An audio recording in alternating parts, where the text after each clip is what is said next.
Hi, this is Dana Didoff, and I'm talking to you from my office on the Columbia River. This is the day after a storm. The same ships are still sitting out there, and they are pointing in exactly the same direction that they were yesterday in the middle of the storm. We had a big storm out here. It was actually spectacular and beautiful because it's not quite cold yet, and the wind was from the southwest, which is a warmer wind here than coming from the east, which is frigid and very cold.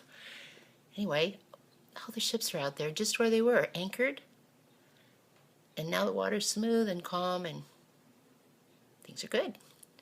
Yesterday we were talking about locating yourself inside your body, like finding an anchor. Well, maybe not even an anchor like a boat. A boat has a certain kind of heavy stability, but sometimes people don't.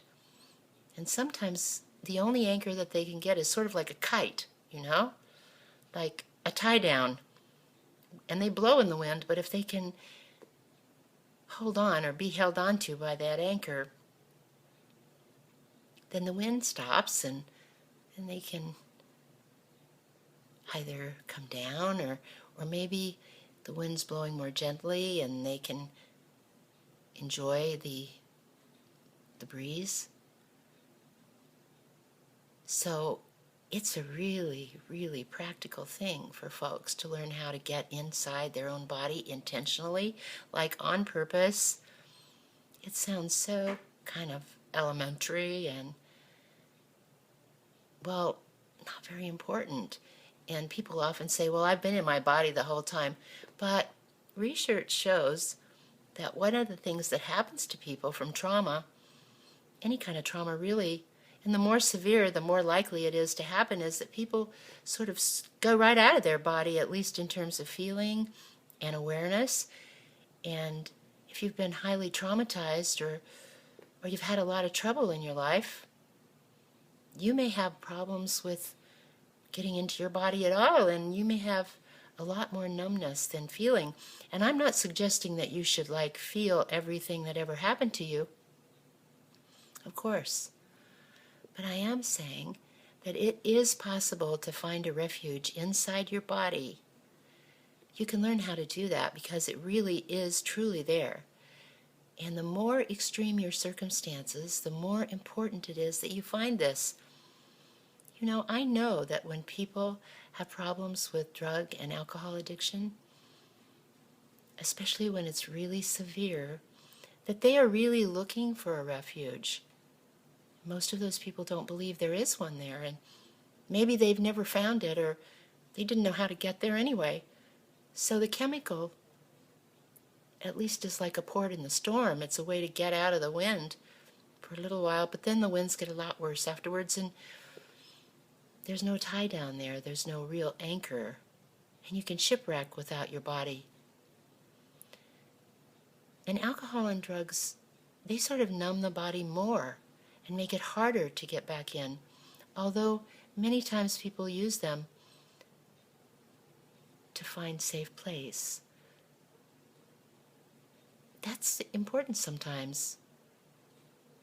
There was a fellow a long time ago who worked in treatment by the name of Gorski, and I remember one of his videos. He said, if it's choice between suicide and drinking, drinking is better. Because drinking holds a promise. Even drinking holds a promise for tomorrow.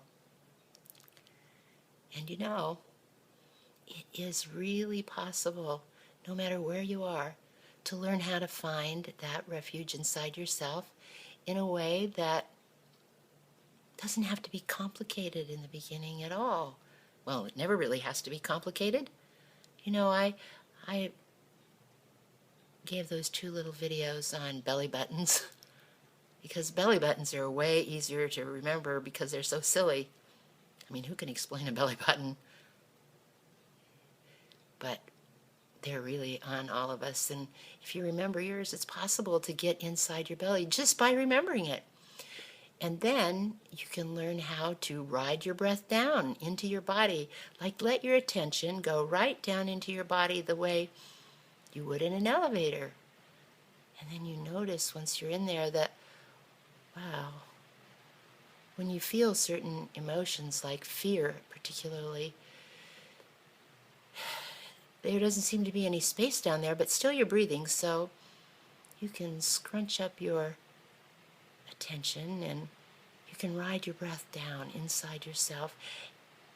And you know, when you get down and you look around, even if everything is flying around, you can be like in the eye of a storm, you know? Well, what that means is you are in some piece of the refuge inside yourself because you're not blowing around. You're seeing things blow around outside you. It's a good place to be in a storm if you can't get out of the storm, because storms, they die down. Even the storms in the body. And you don't have to figure it all out. You just have to find a refuge till the storm passes or till somebody comes by. And the nice thing about that refuge inside your body is that you have a personal sense of choice and awareness. It's not obliterated. Is that the right? I think I said that word wrong. Obliver? No, it's not liver. Oh my gosh. Well, there you go. Who cares? You know what I mean. Anyway, from in there you can see what you're doing, and then you can kind of creep out a little bit at a time. And you know, in the eye of the storm, if you stay right in there, you can take your refuge with you, with your breath. I hope you have a good day. And if you're in a storm, remember you have a belly button, and ride your breath down. Wow, it's a good omen, because right now I'm looking out and there is a gigantic rainbow. It's covering all the ships. Bye. You don't have to wait to feel better, by the way, till the storm goes away. Not if you're safe inside your body.